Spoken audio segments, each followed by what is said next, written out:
Hello and welcome back to Alice Talks Football.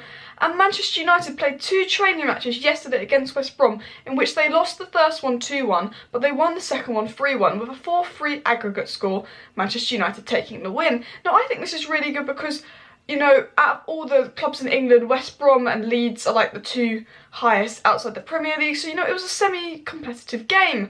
We lost the first one, we won the second one, we won overall. So I decided to do a 5 things we learned from Manchester United versus West Brom, the training match. Now first things first, you're probably thinking, wait, did you watch the game? No, I did not watch the game. The game was not on TV, I believe. However, I've seen lots of highlights across YouTube, Twitter, I've read lots of reports on it, what journalists have said, and more, and I've come up with 5 things that were learned from the game, and I just thought, you know, this would be an interesting video to do because I really enjoy making these kinds of videos, talking about football and stuff, and you know, we haven't seen Manchester United play in so long, and I'm going to talk about 5 things that I learned while reading up and watching things about the training match. So make sure to hit that like button and subscribe down below to Alice Talks Football, which you don't miss daily Manchester United related content from me. Now first things first, Rashford's back. Marcus Rashford, he's been out injured for a very long time, and there's been loads of clips over Twitter. I would put them in this video, but I just don't want to get copyright striked or taken down. But if you like, go on Twitter, there's lots of training clips and stuff, and there's Marcus Rashford doing some great dribbles, having some shots, almost scoring. And the reports in general and what I've seen, Marcus Rashford was looking really sharp, back at it. He looks like he's almost, like, I think he's pretty much ready to come back into the first team and start versus Spurs. He almost scored 2 goals in the game, but he was denied by 2 great saves from the West Brom keeper. He kept running at players, he kept dribbling players, he almost scored 2 games. Like, he looked sharp, he looked, well, not sharp because he doesn't play dangerous, you know what I mean. But like, he looked good, you know, I think he will start versus Spurs. And like, I've just heard loads of positive things about Marcus Rashford. There's loads of clips going around Twitter, which I think is a good thing, because Rashford is back and I think he's ready for the Spurs game, from what I've heard. The second one is pre-season Pereira. It's like Ronaldinho in pre-season. Every pre-season Pereira's good. And then when the pressure comes, when he's actually playing an actual game, he just isn't as good. Like, this is my thought on Pereira. I actually think there's quality in him. It's just that, like, if it doesn't come out in the next year, we have to sell him because he's going to be like 25 and his quality's not come out. But again, Pereira was probably man of the match in the game. So Pereira played in the second game, which was the 3-1 win, which I guess was our weakest score we put out, actually.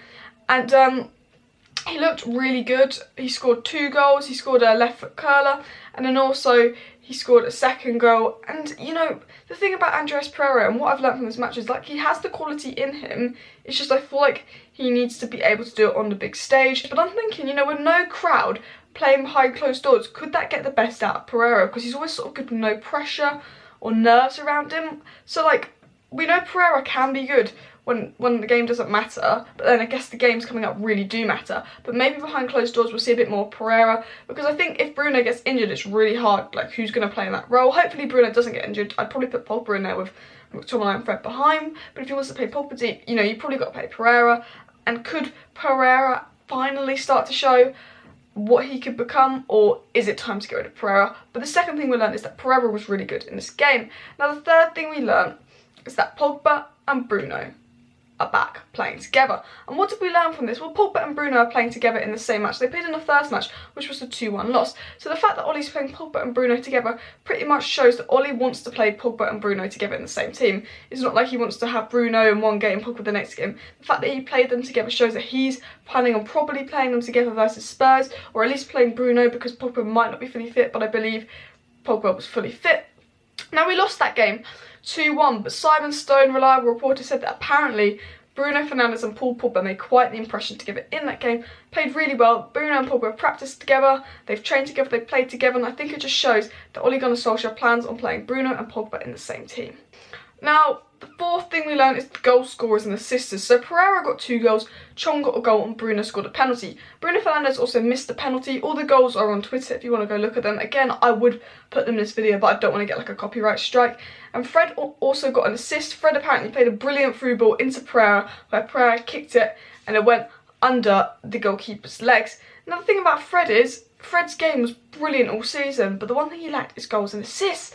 And now, obviously, this is a pre-season friendly game against West Brom, so we can't really take that much from it. I must exclaim that. But like, since Bruno's come, Fred's been getting a lot more goals and assists. He's literally doubled his tally since Bruno's come. So maybe, I think with Fred, he's really settled into his defensive role, his engine role. All he needs to do is turn into that box-to-box midfielder and get his goals and assist numbers up. Or maybe Fred is just naturally a CDM, like, who knows? And the fifth thing I'd say we'd learnt from this game is that Rashford and Pogba are ready to start. I got the impression from what I'd read and what I've seen that, you know, Rashford and Pogba are fully fit and that I think they could actually play in the Spurs game, because sometimes when a player comes back from injury, you think, nah, let's just put them on the bench, but I feel like they're actually ready to start. They made quite the impression, like, as I mentioned earlier, Rashford made quite the impression and they're ready to start. So that is 5 things that we learned versus West Brom. I have to disclaim that this is a friendly match. I didn't watch the match, so, like, don't take everything really seriously. Don't take it as Rashford's going to be a beast versus Spurs, because we can't actually predict that. But I think, you know, yeah, we lost the first game, we won the second game, but I think it's just nice to know that Manchester United are playing again and hear some good things about players like Rashford, Pogba and Bruno Fernandes, and also just some positivity around the club. We won overall, you know, we've got Spurs coming up, and I just think, I thought I might as well just do this video talking about 5 things that was learned from the game. Obviously, as I mentioned earlier, I didn't watch the game, I just sort of seen highlights and I've read loads of reports on it, so I gathered about 5 things that we'd learned. But if you have not already, please smash that like button, subscribe down below to Alice Talks Football. Thank you for watching and I'll see you next time.